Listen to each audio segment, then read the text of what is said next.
Hi ಎಲ್ರಿಗೂ ನಮಸ್ಕಾರ. ನಿನಗಾಗಿ ಸಂಚಿಕೆ ಏನಾಗುತ್ತಂತ ನೋಡ್ಕೊಂಬರೋಣ ಬನ್ನಿ. ಸಂಚಿಕೆ ಶುರುವಿನಲ್ಲಿ ರಾಣಾ ಹೇಳ್ತಾನೆ, ಚಿಕ್ಕಮ್ಮ ನೀವೇ ಹೇಳಿ ಶಿಕ್ಷೆ ಏನು ಕೊಡ್ಬೋದು ಅಂತ ಹೇಳಿದಾಗ ಆಗ ಕನಕಾಂಬರಿ ಕರೀತಾಳೆ, ರೂಪಿಣಿ ಬಾ ಇಲ್ಲಿ, ನಾಳೆ ಯಾರೋ ಮನೆ ಕೆಲಸಕ್ಕೆ ಬರೋದು ಬೇಡ ಅಂತ ಹೇಳು, ರಜೆ ಇದೆ ಅಂತ ಹೇಳಿದಾಗ ರೂಪಿಣಿ ಹೇಳ್ತಾಳೆ, ಯಾಕಮ್ಮೋರೆ ಏನಾದರೂ ಫಂಕ್ಷನಾ ಅಂತ ಕೇಳ್ತಾಳೆ. ಆಗ ಕನಕಾಂಬರಿ ಹೇಳ್ತಾಳೆ, ಬಾಯಿ ಮುಚ್ಕೊಂಡು ನಾನು ಎಷ್ಟು ಹೇಳ್ತೀನಿ ಅಷ್ಟು ಮಾಡು, ನಾಳೆ ಮನೆ ಕೆಲಸ ಎಲ್ಲ ರಚನಾ ಮಾಡ್ತಾಳೆ.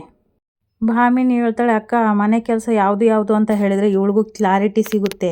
ಆಗ ಕನಕಾಂಬರಿ ರಚನೆಗೆ ಹೇಳ್ತಾಳೆ, ಮೊದಲು ಮನೆ ಮುಂದೆ ಕಸ ಗುಡಿಸಿ ರಂಗೋಲಿ ಹಾಕಬೇಕು, ನಂತರ ಮನೆ ಕಸ ಗುಡಿಸಿ ನೆಲ ಒರೆಸ್ಬೇಕು, ಅದಾದ ನಂತರ ಮುಸುರೆ ಪಾತ್ರೆಗಳನ್ನು ಇವಳ ಕೈಯಾರ ತಿಕ್ಕಿ ತೊಳಿಬೇಕು, ಆಮೇಲೆ ಮನೆಯಲ್ಲಿರೋ ಎಲ್ಲರೂ ಬಟ್ಟೆಗಳನ್ನು ಇವಳೇ ಒಗೆದು ಒಣಗಾಕಬೇಕು. ಒಂದು ಮಾತಲ್ಲಿ ಹೇಳಬೇಕಂದ್ರೆ ನಾಳೆ ಬೆಳಿಗ್ಗೆ ಕಾಫಿ ತಿಂಡಿಯಿಂದ ಹಿಡಿದು ರಾತ್ರಿ ಊಟದವರೆಗೂ ಎಲ್ಲ ಕೆಲಸನೂ ಇವಳೇ ಮಾಡಬೇಕು. ಇದೇ ಇವಳಿಗೆ ಕೊಡ್ತಾ ಇರೋ ಶಿಕ್ಷೆ. ಆಗ ಕೃಷ್ಣ ಪದ್ಮಜ ಅವ್ರಿಗೆ ಕೇಳ್ತಾರೆ, ಇಷ್ಟೊಂದು ಕೆಲಸ ಬೇಡ, ಅಮ್ಮನ ಕೈಲಿ ಇದೆಲ್ಲ ಮಾಡೋಕ್ಕಾಗಲ್ಲ, ನಾನು ಒಪ್ಪಲ್ಲ.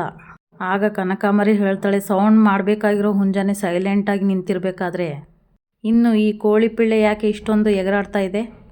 ಏನೋ ಸಂಜೀವ, ದೊಡ್ಡವ್ರ ಜೊತೆಗೆ ಹೇಗೆ ಮಾತಾಡಬೇಕು ಅನ್ನೋ ಸಂಸ್ಕಾರ ಹೇಳ್ಕೊಟ್ಟಿಲ್ವಾ ನಿನ್ನ ಮಗಳಿಗೆ? ರಾಣಾ ಬಂದು ಕೃಷ್ಣನಿಗೆ ಹೇಳ್ತಾನೆ, ಕೃಷ್ಣ ಅಲ್ಲಿದ್ದಾರೆ ನೋಡು ಫೋಟೋದಲ್ಲಿ ತಾತ, ಅವರು ಎಷ್ಟು ಒಳ್ಳೆಯವರು ಅಷ್ಟೇ ಸ್ಟ್ರಿಕ್ಟು. ಸ್ಕೂಲಲ್ಲಿ PT ಮಾಸ್ಟರ್ ಇರ್ತಾರಲ್ವ ಆ ಥರ. ನಾನು ಸಣ್ಣ ವಯಸ್ಸಲ್ಲೂ ಒಂದು ತಪ್ಪು ಮಾಡಿದ್ರು ಚರ್ಮ ಕಿತ್ತೋಗೋ ಥರ ಹೊಡಿತಾ ಇದ್ರು. ಆವಾಗ ಜೀವ ಹೇಳ್ತಾನೆ, ಅದೇ ಹಾಗೆ ಯಾಕೆ ಹೊಡೆದ್ರು ಅಂತಲೂ ಹೇಳು. ಹೇಳ್ತಾ ಇದ್ದೀನಲ್ಲ, ನಾನು ತಪ್ಪು ಮಾಡಿದೆ, ಹೊಡೆದ್ರು. ಪಾಯಿಂಟು ಇಷ್ಟೇ, ಈ ಮನೇಲಿ ಯಾರೇ ತಪ್ಪು ಮಾಡಿದ್ರು ಅವ್ರಿಗೆ ಶಿಕ್ಷೆ ಆಗಲೇಬೇಕು. ಈಗ ಸೂಪರ್ ಸ್ಟಾರ್ ತಪ್ಪು ಮಾಡಿದ್ದಾರೆ, ಓಕೆ, ಚಿಕ್ಕಮ್ಮ ಕೊಟ್ಟಿರೋ ಶಿಕ್ಷೆನ ಇವರು ಅನುಭವಿಸ್ಬೇಕೋ ಬೇಡೋ ಅಂತ ನೀನೇ ಹೇಳು ಅಂತ ರಾಣಾ ಹೇಳಿದಾಗ ಜೀವ ಹೇಳ್ತಾನೆ, ಇವರು ಶಿಕ್ಷೆನ ಅನುಭವಿಸ್ತಾರೆ. ಜೀವ ಮನೆಯವ್ರ ಪರ ಮಾತಾಡಿದ್ದಕ್ಕೆ ರಚನಾನಿಗೆ ಕೋಪ ಬಂದು ಅಳ್ತಾ ಅಲ್ಲಿಂದ ರೂಮ್ಗೆ ಹೋಗ್ತಾಳೆ. ಇಲ್ಲಿ ಪದ್ಮಜ ಅವರು ಜಗದೀಶ್ ಅವ್ರ ಫೋಟೋದ ಮುಂದೆ ನಿಂತ್ಕೊಂಡು, ರೀ ಆದಷ್ಟು ಬೇಗ ನನ್ನನ್ನು ನಿಮ್ಮ ಹತ್ರ ಕರ್ಕೊಂಬಿಡ್ರಿ, ಈ ದೇವಿ ಕನಕಾಂಬರಿ ತುಂಬಾ ಹಿಂಸೆ ಕೊಡ್ತಾ ಇದ್ದಾರೆ ನನಗೆ, ನನಗಂತೂ ತಡ್ಕೊಳ್ಳೋ ಶಕ್ತಿ ಇಲ್ಲ ರೀ. ಪದ್ಮಜ ಅವರು ಅಳ್ತಾ ಹೋಗಿ ಬೆಡ್ ಮೇಲೆ ಕೂತ್ಕೊಂಡಾಗ ದೇವಿ ಅಲ್ಲಿಗೆ ದೊಡ್ಡಮ್ಮ ಅಂತ ಬರ್ತಾಳೆ. ರಚನಾ ಬಂದಿದ್ಲ ಇಲ್ಲಿಗೆ, ಏನು ಹೇಳೋದ್ಲು ಅಂತ ಕೇಳಿದಾಗ ಪದ್ಮಜ ಅವರು ಹೇಳ್ತಾರೆ, ರಚನಾನ ಯಾರದು? ದೇವಿ ಕೋಪದಿಂದ ಹೇಳ್ತಾಳೆ, ನಾಟಕ ಸಾಕು, ರಚನಾ ಅಂದರೆ ಸಂಜೀವನ 2ನೇ ಹೆಂಡ್ತಿ, ಅಂದರೆ ನಿಮ್ಮ ಸೊಸೆ, ಕದ್ದು ಮುಚ್ಚಿ ಇಲ್ಲಿಗೆ ಬಂದು ಹೋಗ್ತಾ ಇದ್ದಾಳೆ. ಯಾಕೆ ಬಂದಿದ್ಲು? ಏನು ಕೇಳಿದ್ರು ನಿಮ್ಮ ಹತ್ರ ಅವಳು? ನೀವೇನಾದರೂ ಹೇಳಿದ್ರ ಅಂತ ಕೇಳಿದಾಗ ಪದ್ಮಜ ಅವರು ಹೇಳ್ತಾರೆ, ಇಲ್ಲ ಅವಳೇನೂ ಹೇಳಲಿಲ್ಲ, ಅವಳು ಬಂದ ಕೂಡಲೇ ಗಲಾಟೆ ಮಾಡಿ ನಿನ್ನನ್ನು ಕರೆಸ್ಕೊಂಡಲ್ಲ ದೇವಿ. ಆಗ ದೇವಿ ಯೋಚನೆ ಮಾಡ್ಕೊಂಡು, ಹೌದಲ್ವಾ ನಿಜಾನೇ, ಅವಳಿಲ್ಲಿ ಬಂದು ಏನು ಮಾಡಿದ್ಲು ಹಾಗಾದರೆ? ಏನಾದರೂ ಚೆಕ್ ಮಾಡಿದ್ಲಾ, ಅಥವಾ ಈ ರೂಮಲ್ಲಿ ಏನು ನಡೆಯುತ್ತೆ ಅಂತ ಡಿವೈಸ್ ಇಟ್ಟೋಗಿದ್ದಾಳ? ರೂಮಲ್ಲೆಲ್ಲ ಹುಡುಕ್ತಾ ಇರ್ತಾಳೆ ದೇವಿ, ಎಲ್ಲ ಕಿತ್ತಿ ಎಸಿತಾ ಇರ್ತಾಳೆ, ಏನಾದರೂ ಇಟ್ಟೋಗಿದ್ದಾಳ ರಚನಾ ರೂಮ್ ಒಳಗಡೆ ಬಂದು ಅಂತ. ಅದೇ ಟೈಮಿಗೆ ಬಂದು ಬೆಡ್ನ ಎಲ್ಲ ಕಿತ್ತೆಸಿತಾಳೆ. ಬೆಡ್ ಕೆಳಗಡೆ ಚೀಟಿ ಕೆಳಗಡೆ ಬಿದ್ದುಬಿಡುತ್ತೆ. ಆಗ ಪದ್ಮಜ ಅವರಿಗೆ ಅದನ್ನು ನೋಡಿದ ತಕ್ಷಣ ಗಾಬರಿ ಆಗಿಬಿಡುತ್ತೆ, ಅದ್ರ ಮೇಲೆ ಕಾಲಿಟ್ಬಿಡ್ತಾರೆ ಸೈಲೆಂಟಾಗಿ ಹೋಗ್ಬಿಟ್ಟು. ಇಲ್ಲಿ ರಚನನ ಜೀವನ ತೋರಿಸ್ತಾರೆ. ಜೀವ ನಿಧಾನಕ್ಕೆ ಬಂದು ರಚನನ ಅಪ್ಕೊತಾನೆ. ರಚನನಿಗೆ ಕೋಪ ಬಂದು ಕೈ ಎಳೆದ್ಬಿಟ್ಟು ಮುಂದಕ್ಕೆ ಬರ್ತಾಳೆ. ಏನ್ರಿ ನಾನೇನು ತಪ್ಪು ಮಾಡಿದ್ದೆ ಅಂತ ಈ ಶಿಕ್ಷೆ? ಅಲ್ಲ ರೀ, ಸೊಸೆ ಅತ್ತೆನ ನೋಡೋಕೆ ಹೋಗೋದು ದೊಡ್ಡ ಪ್ರಾಬ್ಲಮ್ ಈ ಮನೇಲಿ. ಅವ್ರುಗಳನ್ನ ಬಿಡಿ, ಗಂಡನಾಗಿ ನೀವು ನನಗೆ ಸಪೋರ್ಟ್ ಮಾಡೋದು ಬಿಟ್ಟು ಅವ್ರ ಜೊತೆ ಸೇರ್ಕೊಂಡು ಚಪ್ಪಾಳೆ ಹೊಡೆದ್ರಲ್ರಿ, ಇದೇನಾ ನಿಮ್ಮ ಹೆಂಡ್ತಿನ ಪ್ರೀತಿಸೋ ಲಕ್ಷಣ? ಎಲ್ಲರನ್ನೂ ಮೀರಿ ಆ ರೂಮಿಗೆ ಹೋಗಿದ್ರಲ್ಲಿಂದಲೇ ಅತ್ತೆ ಎಂಥ ಕಷ್ಟದಲ್ಲಿದ್ದಾರೆ ಅಂತ ನನಗೆ ಗೊತ್ತಾಗಿದ್ದು.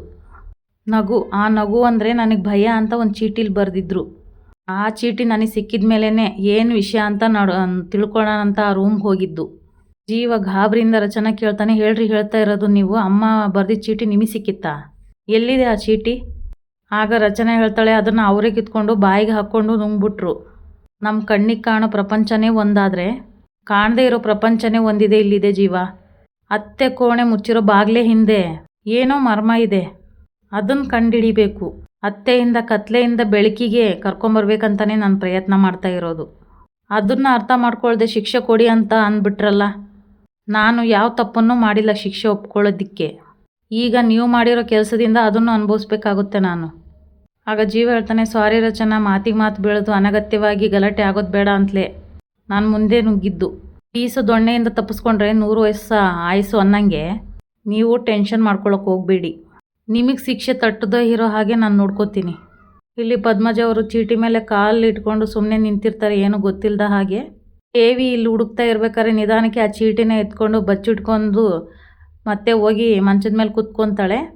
ಏನೂ ಇಲ್ಲ ಇಲ್ಲಿ, ನೀವು ರೆಸ್ಟ್ ಮಾಡಿ ದೊಡಮ್ಮ ಅಂತ ಹೇಳಿ ದೇವಿ ಅಲ್ಲಿಂದ ಹೋಗ್ತಾಳೆ. ಆಮೇಲೆ ಇಲ್ಲಿ ಜೀವ ಹಾಗೆ ಬಾಲ ಕೃಷ್ಣನ ತೋರಿಸ್ತಾರೆ. ಜೀವ ಸೈಲೆಂಟಾಗಿ ಕುಂತಿರ್ತಾನೆ.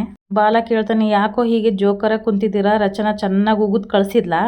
ಕೃಷ್ಣ ಕೇಳ್ತಾಳೆ, ನಿನ್ನಿಂದ ಅಮ್ಮನಿಗೆ ಸಮಾಧಾನ ಮಾಡೋಕ್ಕಾಗಲಿಲ್ವಾ? ಜೀವ ಬಾಲನಿಗೆ ಹೇಳ್ತಾನೆ, ಮಗ ಎಂಥ ಗಂಡಸಾದ್ರೂ ಮನೆಯಿಂದ ಹೊರಗಡೆ ಗಂಡಸು ಹುಲಿನೇ ಕಣೋ, ಹೆಂಡ್ತಿ ಅಂತ ಬಂದರೆ ಅಂತ ಹೇಳಿದಾಗ ಬಾಲ ನಕ್ಕೊಂಡು, ಅದಕ್ಕೆ ನಾನು ಬ್ಯಾಚುಲರ್ ಆಗಿರೋದು. ಕೃಷ್ಣ ಹೇಳ್ತಾಳೆ, ಬೇಬಿ ನೀನೇನು ಪನಿಷ್ಮೆಂಟ್ನ ಈಸಿಯಾಗಿ ಒಪ್ಕೊಂಡ್ಬಿಟ್ಟೆ, ಆದರೆ ಅಮ್ಮ ಒಬ್ಬರೇ ಅಷ್ಟು ಕೆಲಸನ ಹೇಗೆ ಮಾಡೋಕ್ಕಾಗುತ್ತೆ? ಒಂದು ಐಡಿಯಾ ಇದೆ ಅಂತ ಮೂವರು ಸೇರಿ ಒಂದು ಸೀಕ್ರೆಟಾಗಿ ಪ್ಲ್ಯಾನ್ ಮಾಡ್ತಾರೆ. ಕೃಷ್ಣ ಜೀವನಿಗೆ ಹೇಳ್ತಾಳೆ, ಬೇಬಿ ನನಗೆ ಸ್ಕೂಲಲ್ಲಿ ಸೈನ್ಸ್ ಪ್ರಾಜೆಕ್ಟ್ ಕೊಟ್ಟಿದ್ದಾರೆ, ಸ್ವಲ್ಪ ಹೇಳ್ಕೊಡ್ಬಾ ಅಂತ ಕರ್ಕೊಂಡು ಹೋಗ್ತಾಳೆ. ಬೇಯಿಸಿದ ಮೊಟ್ಟೆನ ಗಾಜಿನ ಬಾಟ್ಲೊಳಗಡೆ ಹಾಕಬೇಕು, ಆ ಥರ ಪ್ರಾಜೆಕ್ಟ್ ಇರುತ್ತೆ. ಅದನ್ನೇ ಯೋಚನೆ ಮಾಡ್ಕೊಂಡು ಪ್ರಯತ್ನ ಪಡ್ತಾ ಇರ್ತಾರೆ. ಅವ್ರ ಕೈಲಿ ಆಗೋದಿಲ್ಲ. ಆ ಟೈಮ್ಗೆ ಸರಿಯಾಗಿ ಗೆಸ್ಟಾಗಿ ಕಾವ್ಯ ಅಂತ ಬರ್ತಾಳೆ. ಜೀವ ಕಾವ್ಯನೇ ಕೇಳ್ತಾನೆ, ಕಾವ್ಯ ನೀನೇನಮ್ಮ ಇಲ್ಲಿ? ಕಾವ್ಯ ಹೇಳ್ತಾಳೆ, ನಿಮ್ಮನ್ನು ನೋಡೋಕ್ಕಂತಾನೆ ನಾನು ಇಲ್ಲಿಗೆ ಬಂದಿದ್ದು. ಹೋದ ತಿಂಗಳು ನನ್ನ ಫ್ರೆಂಡು ಹುಟ್ಟುದಬ್ಬಕ್ಕೆ ನೀವು ಫುಡ್ ಟ್ರಕ್ಕಿಂದ ಫುಡ್ಡನ್ನು ಆರ್ಡರ್ ಮಾಡಿದ್ವಿ, ಅದಕ್ಕೆ ನೀವು ಈ ಕ್ಯಾರಿಯರಲ್ಲಿ ಕಳ್ಸಿದ್ರಿ. ವಾಪಸ್ ಕೊಡೋಣ ಅಂತ ಬಂದರೆ ನೀವು ಫುಡ್ ಟ್ರಕ್ಕೆ ಪತ್ತೆ ಇಲ್ಲ. ಅದಕ್ಕೆ ನಾನು ಕಾದು ಅವ್ರನ್ನ ಕೇಳಿ ಇವ್ರನ್ನ ಕೇಳಿ ಕೊನೆಗೆ ನೀವು ಇಲ್ಲಿದ್ದೀರಿ ಅಂತ ಗೊತ್ತಾಯಿತು, ಅದಕ್ಕೆ ಇಲ್ಲಿಗೆ ತೊಗೊಂಡು ಬಂದೆ. ಅದೇ ಟೈಮಿಗೆ ರಚನಾ ಬರ್ತಾಳೆ. ರಚನಾ ಹಾಗೆ ಕಾವ್ಯ ಒಬ್ರಿಗೊಬ್ರು ಪರಿಚಯ ಮಾಡ್ಕೋತಾರೆ. ಆಗ ಜೀವ ಹೇಳ್ತಾನೆ, ರಚನಾ ಇವರು ಕಾವ್ಯ ಅಂತ ಹಾಸನದ ಹತ್ರ ಒಂದು ಹಳ್ಳಿಲಿ ಹುಟ್ಟು ಬೆಳೆದವರು. ಡಾಕ್ಟರ್ APJ ಅಬ್ದುಲ್ ಕಲಾಂ ಅವರಿಂದ ಇನ್ಸ್ಪೈರ್ ಆಗಿ ಸ್ಪೇಸ್ ಇಂಡಸ್ಟ್ರೀಸ್ ಆಗೋ ಕನ್ಸ್ಕೊಂಡವರು. ಇವಾಗ ನಮ್ಮ ಏರಿಯಲ್ಲಿ ಒಂದು PG ಇಟ್ಕೊಂಡು ಸ್ಪೇಸ್ ಸೈನ್ಸ್ನ ಸ್ಟಡಿ ಮಾಡ್ತಾ ಇದ್ದಾರೆ.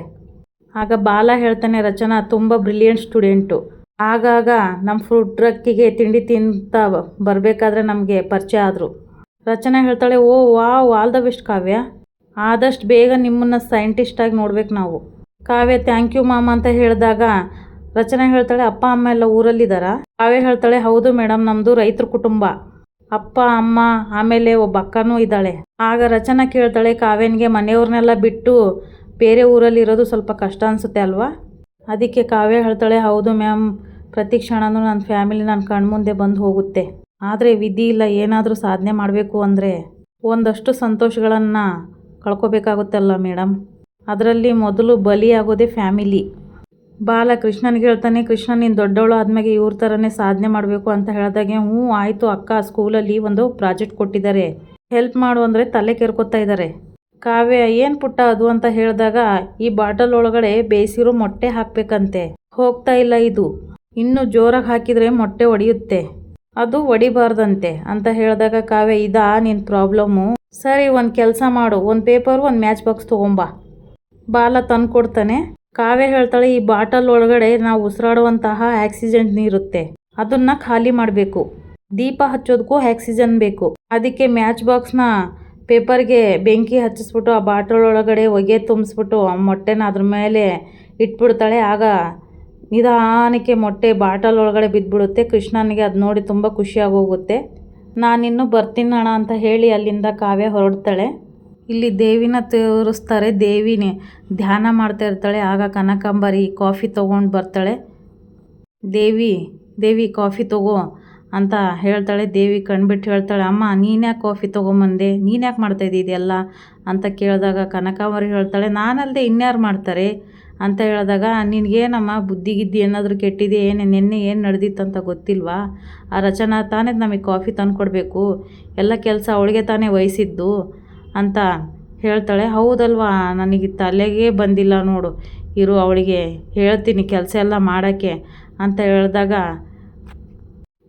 ದೇವಿ ಹೇಳ್ತಾಳೆ, ಅಮ್ಮ ಸಂಜೀವ ಅಷ್ಟು ಸುಲಭವಾಗಿ ಹೆಂಡ್ತಿನ ಬಿಟ್ಕೊಡೋದಿಲ್ಲ, ಹೆಂಡ್ತಿ ಮೇಲೆ ತುಂಬ ಪ್ರೀತಿ ಇಟ್ಟಿದ್ದಾನೆ, ಅಂಥವನು ಎಲ್ಲ ಕೆಲಸ ಅವಳೇ ಮಾಡಲಿ ಅಂತ ಒಪ್ಕೊಂಡಿದ್ದಾನೆ ಅಂದರೆ ಇದರಿಂದ ಏನೋ ಮ್ಯಾಟ್ರ್ ಇದೆಯಮ್ಮ, ಅದನ್ನು ಏನು ಅಂತ ಕಂಡುಹಿಡಿಬೇಕು, ಇಲ್ಲಾಂದರೆ ನಮ್ಗೆ ಯಾರು ಗೊತ್ತಾಗ್ದ ಹಾಗೆ ಅವ್ರು ಏನಾರ ಕೆಲಸ ಮಾಡಿಕೊಡ್ಬೇಕು ಅಂತ ಏನಾರ ಪ್ರಯತ್ನ ಇಟ್ಟಿದ್ದಾರೋ ಏನೋ ನೋಡು, ನೀನು ಮೈ ತುಂಬ ಕೆಲಸ ಕೊಡು, ಅವಳು ಕೊಡೋ ಕೆಲಸಕ್ಕೆ 4-5 ದಿನ ಎದ್ದೇಳಲೇಬಾರ್ದು, ಹೆದರ್ಕೊಂಡು ತವ್ರ ಮನೆಗೆ ಹೋಗ್ಬಿಡ್ಬೇಕು, ಆ ಥರ ಕೆಲಸ ಕೊಡು ಅಂತ ಹೇಳಿದಾಗ ಕನಕಾಂಬರಿ ಹೇಳ್ತಾಳೆ, ಹೌದು ಸರಿ ಕಣೆ, ನಾನು ಹಾಗೆ ಮಾಡ್ತೀನಿ, ನಾನು ಭಾಮಿನಿಗೆ ಹೇಳಿದರೆ ಅವಳೇ ಎಲ್ಲ ಟಾರ್ಚರ್ ಕೊಟ್ಟು ಕೆಲಸ ಮಾಡಿಸ್ತಾಳೆ ಮುಂದೆ ನಿಂತು, ಬಿಡಲ್ಲ ಸುಲಭವಾಗಿ ಅಂತ ಹೇಳ್ತಾಳೆ.